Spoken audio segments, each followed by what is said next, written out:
प्रकाश चंद्र होता, कोरोना ने हमको क्या क्या नहीं सिखाया। मुंह में मास्क बांधने से लेकर हाथ धोने तक। दूसरी तरफ नेताओं को सोचिए, पिछले 3 महीने में जितने भी नेता थे सब घरों में कैद थे, कोई जनता के पास जा नहीं रहा था। कोरोना है, केंद्र सरकार, भारत सरकार ने कहा कि सभा समितियां, राजनीतिक कार्यक्रम आप नहीं कर सकते क्योंकि 144 है, भीड़ नहीं लग सकती। ऐसे में नेतागिरी कैसी चमकेगी? नेता जनता की बात कैसे उठाए, जनता अपनी बात को कैसे रखे और सरकार जो जनता के लिए कर रही है वो धरातल तक, जमीन तक, लोगों तक कैसे पहुंचाए। कोरोना ने बहुत सारी चीजों के लिए बाधक बन गया है। ऐसे में बिन सभा समिति कैसे होगी राजनीति? आज इसी विषय पर महाबहस है हमारा। हम चर्चा करेंगे, क्या जो टेक्नोलॉजी है वो मददगार साबित हो रहा है या जनता उपेक्षित है? जो विपक्ष है अपनी बात बुलंदी से उठा पा रही है क्या? सरकार जो समाधान की काम कर रही है, लोगों को जो समाधान देने की बात कर रही है, वो जनता तक पहुंच पा रही है क्या? और इसी बीच में नेताओं को कितनी दिक्कत है, जनता को कितनी दिक्कत है, इन सारी बातों को लेकर बात करेंगे। हमारे साथ है 3 वरिष्ठ मेहमान। अमित श्रीवास्तव है, प्रवक्ता कांग्रेस है, वकील भी है। आपका बहुत बहुत स्वागत है अमित जी। मुकेश शर्मा है, बीजेपी के प्रवक्ता है, और साथ ही है उचित शर्मा, राजनीतिक विश्लेषक है, आरटीआई एक्टिविस्ट भी है और जनता से जुड़े मुद्दों को लगातार उठाते रहते हैं। जिस हिसाब से पूरी बातों को देखे आपको समझ में आ गया होगा कि वर्चुअल वर्ल्ड यानी कि इंटरनेट, डिजिटल के जरिए जो बातें उठाने की बात विपक्ष कह रही है, उनका 2 दिन का कार्यक्रम है आज और कल बीजेपी की। इससे पहले कांग्रेस भी यही करने की कोशिश की। राहुल गांधी की बात करें, उन्होंने प्रेस कॉन्फ्रेंस इसी के जरिए किए थे। जनता की बात क्या पहुंच पा रही है जहां पहुंचना है, और जिम्मेदारों की बात क्या जनता तक पहुंच पा रही है? इन विषय पर हमारे साथ तीनों मेहमान मौजूद हैं। मैं चर्चा की शुरुआत करूंगा मुकेश शर्मा जी से। मुकेश जी, वर्चुअल सभा आपके शुरू हो रहे हैं, आखिर क्यों जरूरत पड़ी? क्या जो नेता आपके थे वो फेसबुक, ट्विटर में एक्टिव थे, इसके बाद भी नहीं पहुंच पा रहे थे? क्या जरूरत थी? या अमित शाह जैसे वहीं पे बैठे दिल्ली में बंगाल की, बिहार की, अलग अलग प्रांतों की बात की और वहां लोगों को आकर्षित करने की बात की, यहां भी यही प्रयास है? क्या कैसे कहते देखते हैं उसको मुकेश जी?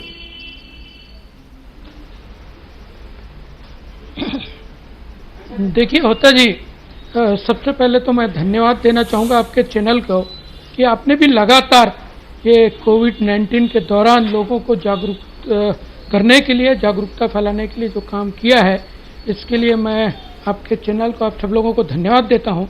अब आए जिस विषय में आप चर्चा करना चाह रहे हैं कि आज ये जो वर्चुअल मीटिंग की आवश्यकता क्यों पड़ी। आप देखिए, भारतीय जनता पार्टी के संगठन का कार्य सतत चलता है, सतत। हम सरकार में जहाँ हैं वहाँ भी, जहाँ नहीं है वहाँ भी 365 दिन साल भर अलग अलग कार्यक्रम के माध्यम से हम जनता के बीच में जाते हैं। लेकिन अभी ऐसे कठिन समय में, जबकि सोशल डिस्टेंसिंग का पालन करना है, कोविड की कोई दवा नहीं आई है, ऐसे समय में सोशल डिस्टेंसिंग के माध्यम से कैसे इस वायरस से बचा जाए, ये मुख्य तरीका है इस वायरस से बचने का। तो कहीं ना कहीं उसके अल्टरनेट के रूप में और लोगों के बीच में हमको जाना भी है, तो इसके लिए ये वर्चुअल मीटिंग का एक नया माध्यम, एप्लीकेशन, अलग अलग एप्लीकेशन के माध्यम से हम जनता के बीच में, हमारे पदाधिकारियों के बीच में, हमारे कार्यकर्ताओं के बीच में हमारी सरकार की योजनाओं को लेके जा रहे हैं। अनेक विंग भारतीय जनता पार्टी के हैं, चाहे वो व्यापारियों के बीच में जाना हो तो व्यापारी प्रकोष्ठ है, किसानों के बीच में जाना है तो किसान मोर्चा है, ऐसे अनेक मोर्चे हैं, प्रकोष्ठ है। उनके माध्यमों से लोगों तक अपनी बात पहुंचाना है, आप लोगों से जुड़ना है, पहुंचाने का प्रयास कर रहे हैं। मीटिंग का मूल ध्येय है। ठीक है अमित जी, आप वकील हैं, कोर्ट भी बंद है, वहां भी वीडियो कॉन्फ्रेंसिंग के जरिए काम हो रहा है, नेतागिरी करना चाहते हैं तो वहां पे भी आपको इंटरनेट का सहारा लेना पड़ रहा है। क्या कहेंगे, ये नया एक्सपीरियंस कैसा है? कठिन है, सरल है? अमित जी। देखिए, आपने बिल्कुल ठीक कहा होता जी, और आपने वकालत की बात की तो मैं आपसे कहना चाहता हूं कि जब हम कोर्ट में लड़ते हैं तो हम लोगों के लिए, न्याय के लिए लड़ते हैं, अपने पक्षकारों के लिए लड़ते हैं, वो एक अलग चीज़ हो गई। और जो बीजेपी कर रही है, वर्चुअल जो सभाएं कर रही हैं, मुझे ऐसा लगता है अमित जी, मेरा सवाल ये नहीं था करनी में जो मेरा सवाल ये है, ना वो ठीक है जी, मैं आ रहा हूं, आप सीधे सीधे टॉपिक पे पहुंच रहे हैं। मेरा सवाल ये था कि कोर्ट में भी आजकल जो है वीडियो कॉन्फ्रेंसिंग के जरिए हो रही है कामकाज, क्योंकि सीधे अपीयरेंस, पक्षकारों को अपीयरेंस के लिए मौका नहीं मिल पा रहा है सारे केस में। दूसरी तरफ से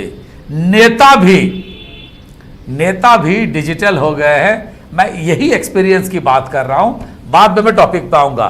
तो दोनों को जब आप देखते हैं, वकालत जब काला कोट पहनते हैं या फिर जब आप नेतागिरी करते हैं, तो दोनों चीज में क्या मन भरता है या थोड़ा अफसोस रह जाता है कि आमने सामने होते तो और बेहतर होता? देखिए, आमने सामने होना तो हमेशा से अच्छी चीज़ है ही है, लेकिन जिस प्रकार से वैश्विक महामारी में, कोविड में हम देख रहे हैं कि काम भी जरूरी है, ये समय ऐसा है कि हमारा जीवन भी बचाना जरूरी है और जीविका भी जरूरी है।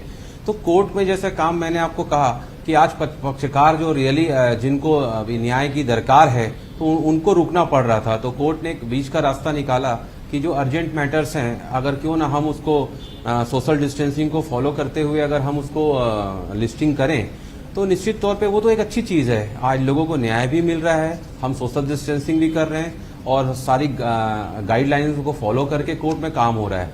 अब रही बात नेतागिरी की, आप ठीक कह रहे हैं कि आज नेताओं को भी सतत संपर्क बनाने के लिए अपने कार्यकर्ता और जनता के बीच में जाना पड़ता है। और आज चाहे हम हो चाहे बीजेपी हो, दोनों इस प्लेटफॉर्म का, सोशल मीडिया का हम यूज़ करते हैं। और ये मुझे ऐसा लगता है कि आज के युग में होना भी चाहिए और सशक्त माध्यम भी है लोगों तक अपनी बात पहुंचाने के लिए। लेकिन मैं फिर वही कहूँगा कि जितनी तैयारी इस रैली की जो अभी बिहार में हुई थी, या कोई भी रैली ये करते हैं, 72,000 LED में जितना खर्चा हुआ लगाने में, अगर 6 साल की अपनी उपलब्धि बताने के लिए जितना ये खर्चा बिहार में किए हैं, अगर उतना ही खर्चा मजदूरों को लाने के लिए कर देते, तो वो मजदूर जो दुखी थे, जिनको अपने पैरों पे ही विश्वास करना पड़ा क्योंकि उनकी सरकार लाचार थी, उनको खाने की व्यवस्था सरकार नहीं कर पा रही थी, उनके आने जाने की व्यवस्था नहीं कर पा रही थी सरकार, और अगर ट्रेन की मांग जो उनके द्वारा की गई थी तो उनसे आने का पैसा भी सरकार मांग रही थी। तो ऐसी सरकार पे सवाल उठना लाजमी है कि जो सत्ता पे बैठे हैं, ये सरकार जो बैठी है, ऐसे हुक्मरान जो हैं वो इस पे चुप क्यों हो जाते हैं जब मजदूरों की आवाज उनको नहीं सुनाई देती।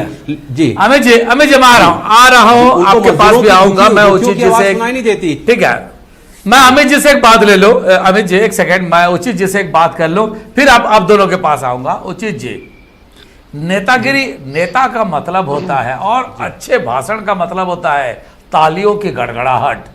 यहां तालियों की गड़गड़ाहट नहीं होती है। तो लगता है क्या कि नेता का पेट भरता होगा, खाली भाषण तो दे नहीं पाएंगे, क्योंकि ये 2 वे चैनल है। जनता भी रेस्पॉन्स दे तभी नेता बड़ा खुश होके भाषण देता है।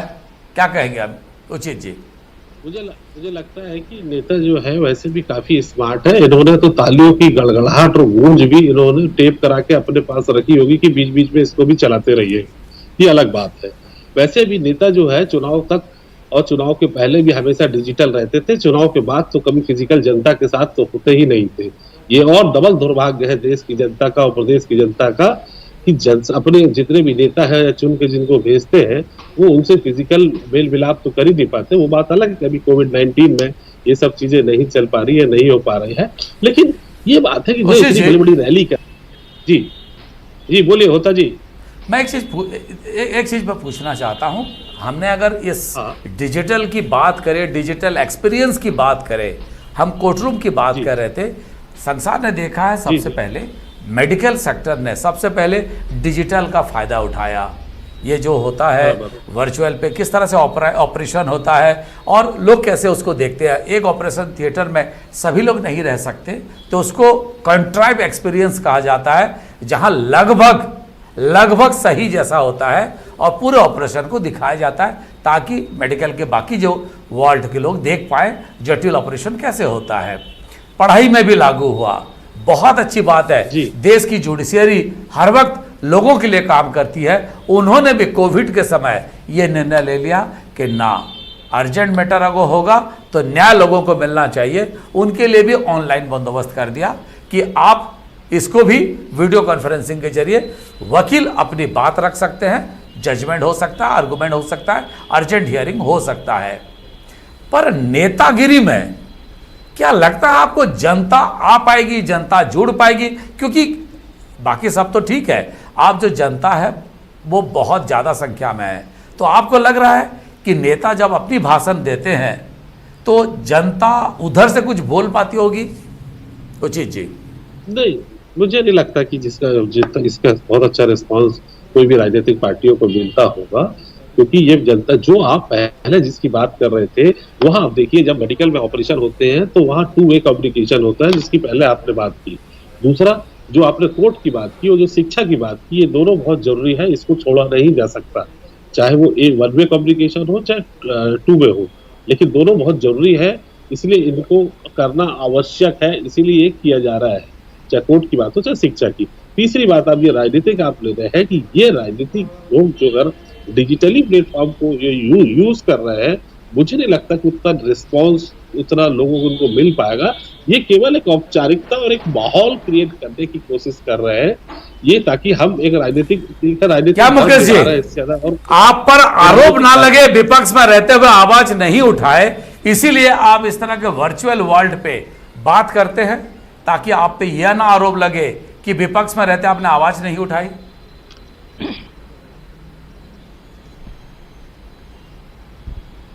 देखिए होता जी, ये तो हमारे राष्ट्रीय संगठन के आह्वान पर ये वर्चुअल मीटिंग जो हमारा हो रहा है, ये राष्ट्रीय संगठन, हम छत्तीसगढ़ में विपक्ष में होंगे लेकिन दिल्ली में तो हमारी सरकार है और ये वर्चुअल मीटिंग का निर्देश केंद्रीय नेतृत्व के द्वारा दिया गया है।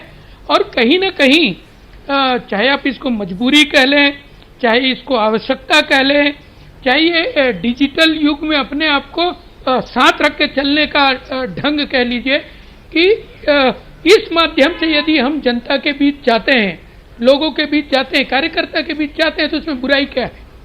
और ये अच्छा है कि सोशल डिस्टेंसिंग का भी पालन हो रहा है। ऐसे समय में जब ये महामारी फैला हुआ है, उस समय में सोशल डिस्टेंसिंग भी बनी रहे और अपना काम भी हो जाए, अपना विषय भी लोगों तक पहुंच जाए, तो कहीं ना कहीं इसमें हमारा संगठन का बड़ा भाग है। और दूसरा होता जी, अमित जी जो चिंता कर रहे थे, मुझे बड़ा आश्चर्य होता है कि इनको अभी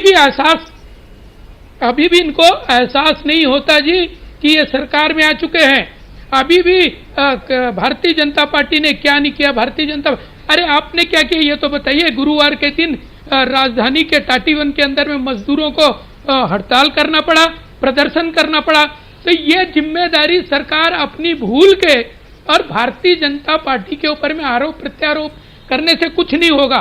प्रवासी श्रमिकों का व्यवस्था करिए, उनके लिए योजना बनाइए।